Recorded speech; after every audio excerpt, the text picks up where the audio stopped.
Let's take a look at the most underrated killers in Dead by Daylight. Those killers that barely anyone plays despite being quite fun and sometimes surprisingly strong. And I think without a doubt, if there was one killer that was massively underrated in Dead by Daylight, to the point I am shocked barely anyone mains her or plays her, is the Plague, with a very low pick rate according to Nightlight. Despite having Corrupt Intervention and Infectious Fright, two very interesting and popular perks, she is very unpopular herself, and the reason as to why is because she plays in a completely different way compared to the rest of the cast. So she might not be what you want if you want a dash killer like Wesker, but that does not mean that she is weak. A lot of players complain about Skull Merchant because she can take one health state for free, but the Plague can do that and worse because she completely invalidates all healing perks, which can be very strong in the meta, as well as completely negate medkits, by far the strongest item survivors can bring outside of toolboxes. The Plague is a very macro-centered killer, as you can know which generators survivors are working on thanks to her puke, as well as their location in case they decide to cleanse. Infected survivors will be very easy to track as they will be constantly puking and coughing, giving away their location. So in the moments where you don't have your Corrupt Purge, you have to play as an M1 killer that has no AD base kit as well as free tracking, with no way for survivors to play altruistically against you. And when you do have your Corrupt Purge, you become one of the strongest killers in the game, allowing you to completely snowball the match with the correct usage of your power, which has an insane skill ceiling, and the difference between a new Plague and a Master Plague is insane. This is for sure one of the most unique killers in the game, along with one of the most unique playstyles, and despite being one of the oldest in this video in terms of release, not many survivors know how to play against her. The Hag is one of the most hated killers in the game, both for survivors to play against and for a lot of killers to play as. But in my opinion, in terms of killers that have the most build variety, the Hag is on top. Her add-ons can completely change the way she plays, with add-ons that can make her teleport from anywhere in the map manually, to one that gives her traps collisions, or another one that completely removes the Hag's clones in order to give survivors a jump scare. Despite what some people might think in that Hag is boring to play because of her being a setup killer like the Trapper, only slower, she is actually one of the most dynamic killers when played right. You can be constantly harassing survivors from across the map, and end chases insanely fast if they play poorly and you predict their movement by placing traps beforehand. Her camp capabilities are also really good, which cannot be denied.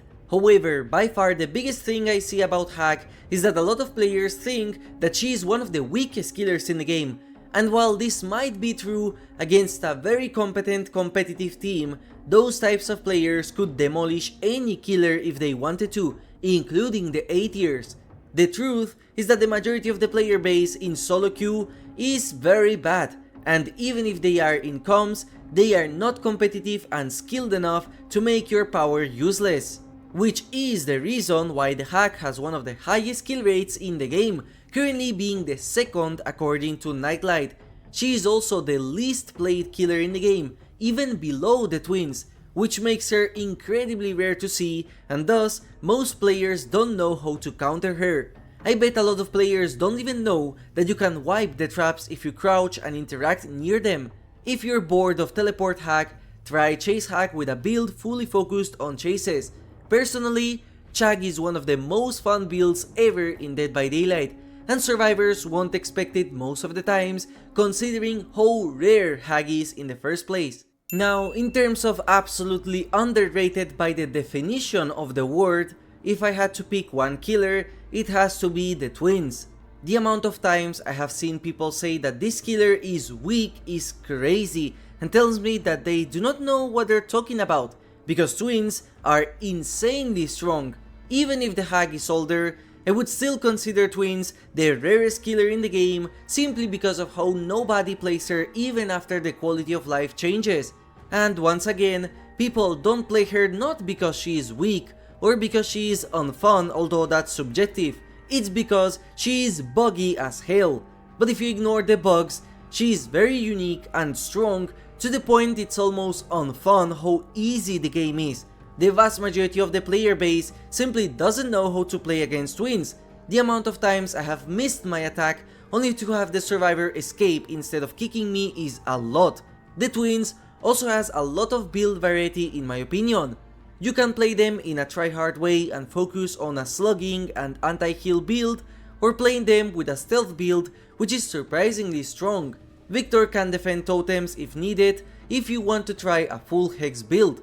The twins are a very hard killer to play against if you are solo queue, as the only counterplay they have is to play coordinated enough, and also bring perks like boon, exponential or anti-slug perks which are not as common as anti-tunnel and anti-camp perks.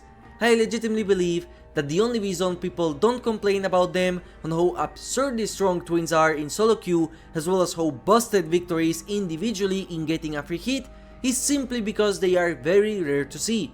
So take advantage of that if you want some of the easiest wins in Dead by Daylight. The Knight got a complete makeover in 2024, going from a very boring killer to play as, where you just had to spam guards in order to get guaranteed hits, into an absolute macro-focused killer capable of annoying survivors all over the map, and he is very fun to play with. The Knight might be hard for new players to learn since you have to know where the survivors are in order to snipe them with the guards, but with info perks, this is really easy. Once a survivor gets sniped with your guards, you can either leave the guards to waste the survivor's time, chase them and try to get a satisfying double tap, or guard the banner to waste that survivor's time even more. There are so many options with the Knight's power, like what guards to use, where to use them and when, how to chase the survivors and funnel them into a choke point in order to get a hit, and since you can cancel your guards too, you can just use your power in order to know where survivors are located. And that's not all, because with the boosted Carnifex, the Knight has one of the best pallet breaking powers in the game. Not only can you remotely break walls and pallets with him, saving you time, if you time it right and predict a survivor, you can instantly break the pallet in order to keep them chasing. His power is very complete, and I am surprised that not many enjoy this character, since he is low-key a very strong and fun pick. I fully agree that Old Knight was clunky and there are still some annoying bugs with him, but this post-rework version is very interesting and might be one of my top 10 most fun characters in the game. Now of course, getting a survivor that knows how to counter the Knight can be annoying, but even when they do, they are losing a lot of time countering your guards, which you can constantly cycle either way. But once again, due to how rare Knights usually is, not a lot of survivors know the counter, or the fact that starting the unhook animation on a survivor cancels the guard hunt. The Singularity is another killer who got a bunch of buffs that went under the radar for a lot of players, because he is still one of the least played killers in the game even after the small rework. For a lot of people, the reason as to why is due to the Singularity's high skill floor because of how hard he is to play, but the rework has made him so much easier now without any cost at his amazing performance. When played right, you're constantly chasing someone with Singularity as you won't have a single moment of downtime. After downing and hooking a survivor, you can teleport to another survivor from anywhere on the map with good biopod placement and start a chase yet again. And since his basic attacks do not count as special like is the case with the Blight or the Nurse, you can abuse perks like Know It, Sloppy Butcher, Rapid Brutality or Save the Best for Last and still get value. And let's not even begin talking about his amazing snowball capabilities. If the match is becoming too hard for you, you can opt to slug the survivors, and most likely with the amazing pressure you put on them, it's going to be incredibly hard for them to counter. Singularity also completely counters the whole W tactic. And just like literally every single killer in this game that is not a dash killer or Wesker and Huntress, survivors still don't know the counterplay to Singularity, and they will end up dropping pallets on your head trying to stun you, despite this being completely useless if you are overclocked. If you thought Singularity was hard in the past, just know that holding the power button instead of tapping it will allow you to literally auto-aim into survivors, which is absurdly broken in my personal opinion, with an increased range on Slipstream, which is a Brown add-on. Try him out and you will see for yourself. Another killer that got a buff recently yet the pick rate was not impacted that much is the character with the best cosmetics in the entire game, the Dredge, who is now incredibly fast compared to before. Dredge was considered a C tier killer in the past due to how clunky and slow its power was overall, as well as the map dependency that it suffered from. Well, the first two problems were fixed, and in the maps where you have lockers to teleport around, Dredge is insanely fun and busted.